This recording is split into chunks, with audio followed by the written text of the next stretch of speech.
Welcome back to the channel, where we unravel the complex currents shaping global geopolitics and international affairs. Today, we're diving deep into a critical and unfolding story that touches the very core of modern technology, national security, and global power dynamics. China's sweeping new restrictions on rare earth metals, and the reverberations these restrictions are sending through U.S. defense supply chains and the global tech ecosystem. Don't let the term rare earth fool you. These 17 metallic elements, from neodymium to dysprosium, are crucial for everything from electric vehicles and smartphones to the stealth fighter jets and missile guidance systems that underpin modern military strength.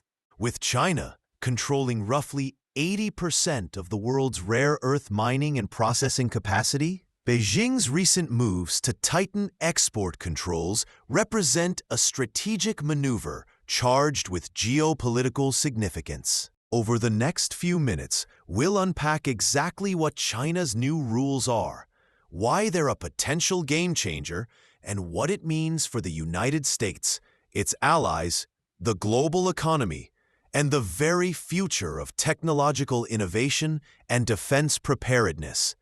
Ready to explore this high-stakes elemental showdown? Let's begin. First, it's essential to grasp what rare earth elements (REEs) are and why they hold immense power technologically and geopolitically. Despite their name, rare earths are relatively abundant in the Earth's crust. However, economically viable deposits are scarce, making mining and refining complex, expensive, and geopolitically sensitive. 17 elements constitute the rare earth group, including neodymium, europium, terbium, dysprosium, and yttrium. What makes rare earths exceptional is their unique physical and chemical properties. Strong magnetic forces, luminescence, and catalytic capabilities that no other metals can match. Manufacturers rely on these properties to create permanent magnets, strongest magnets used in electric vehicles, wind turbines, and defense systems. Phosphors, essential for high-definition displays and lighting technology. Catalysts, used in refining petroleum and in various chemical processes. Batteries and electronics, critical in lithium-ion batteries powering phones, laptops, and EVs. In defense applications, rare earths are irreplaceable for jet engines, missile systems, radar, and secure communication systems, powering the technological edge on the battlefield. Understanding these facts helps us appreciate why any disruption or squeeze in rare earth supply chains can have cascading effects across civilian industries and national security. China's dominance in rare earths isn't accidental. It is the result of deliberate policies stretching back decades. The country produces about 80% of the world's rare earth minerals and processes over 85% of the refined materials critical for high-tech manufacturing. Several factors contribute to this position: rich deposits and vertical integration. China has large deposits and controls nearly every stage of the supply chain, from mining to refining. Strategic industrial policies, government subsidies, and environmental regulation enforcement abroad pushed rare earth processing out of other countries, consolidating China's grip. Investment in R&D. China has advanced capabilities in downstream processing, essential for producing high-purity elements used in cutting-edge technologies. This near monopoly grants China significant influence over global supply, especially when geopolitical tensions with the U.S. and its allies are rising. Historically, China has used rare earth export quotas and tariffs as diplomatic tools, notably against Japan in 2010.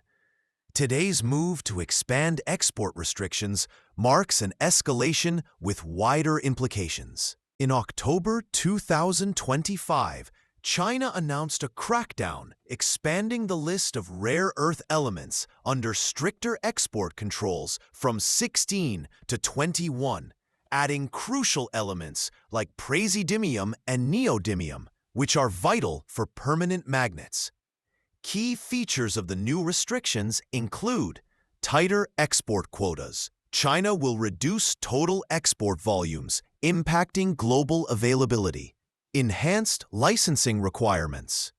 Exporters must obtain special licenses verifying end use and end users, with stringent approval processes. Extended application scope. Restrictions now explicitly target high-tech sectors, including semiconductor manufacturing and military applications. Increased enforcement.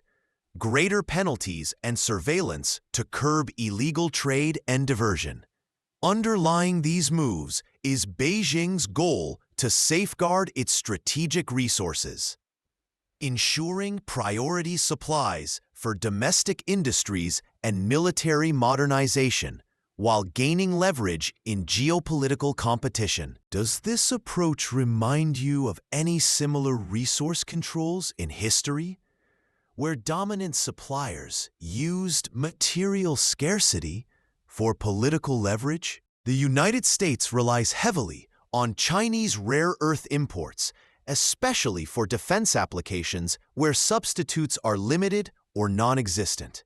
Rare earth magnets made with neodymium and dysprosium are critical for F-35 Lightning II fighter jets. Their electric motors and actuators use these magnets, enabling stealth and performance. Virginia and Columbia-class nuclear submarines. Systems depend on rare earths for propulsion and navigation. Missile guidance systems. Precision in Tomahawk cruise missiles and other weapons. Radar and communication devices. Crucial for electronic warfare and secure data transmission. Supply disruptions could lead to production delays, heightened costs, and compromised military readiness. Moreover, the U.S. has limited domestic rare earth mining and processing capabilities and faces challenges scaling them quickly due to environmental and regulatory hurdles. Given these factors, how might the U.S. mitigate risks and regain supply chain resilience? We'll explore responses shortly. While defense gains much attention, the ripple effects extend deep into commercial technology and global efforts to shift towards sustainable energy. Electric vehicles, EVs, neodymium magnets power their electric motors. Scarcity could slow adoption and increase prices. Renewable energy. Wind turbines rely heavily on rare earth magnets. Delays hamper green energy targets. Consumer electronics. Smartphones, laptops, and medical devices consumption could face shortages or cost rises. Semiconductor industry. Essential rare earth materials used in chip manufacturing add pressure on the already strained supply chains. China's restrictions exacerbate existing vulnerabilities, highlighted during the global COVID-19 pandemic disruptions. Supply constraints and price volatility could accelerate the race for alternatives, recycling, and diversification. But these take significant time and investment. Recognizing the critical nature of rare earth supply vulnerabilities, the U.S. and allied nations are deploying multi-pronged strategies, domestic mining and processing initiatives, funding new mines and refining capacity in locations like California and Australia to boost homegrown supply. International partnerships, collaborations with Australia, Canada, Japan, and the EU for stable, diversified sourcing. Research on alternatives. Developing substitute materials and improving recycling technologies for sustainability. Stockpiling, building strategic reserves to buffer short-term shocks. Trade diplomacy, engaging China and other players to seek more transparent and reliable trade terms. Despite these efforts, scaling supply chains and industrial bases for rare earths takes years, if not decades, creating a challenging interim period of exposure. What other supply chain vulnerabilities might this situation signal for the U.S. and global partners in critical materials? China's rare earth export controls are more than trade policy. They form a strategic lever in the escalating U.S.-China geopolitical rivalry.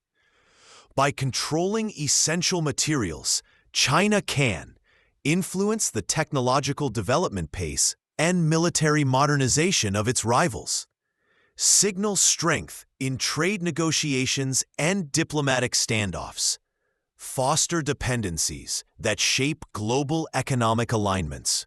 On the other hand, such aggressive policies risk incentivizing accelerated decoupling and supply chain realignments unfavorable to China's long-term interests. The unfolding rare earth standoff exemplifies how critical resources underpin not just industries, but the geopolitical contest for influence and security in the 21st century.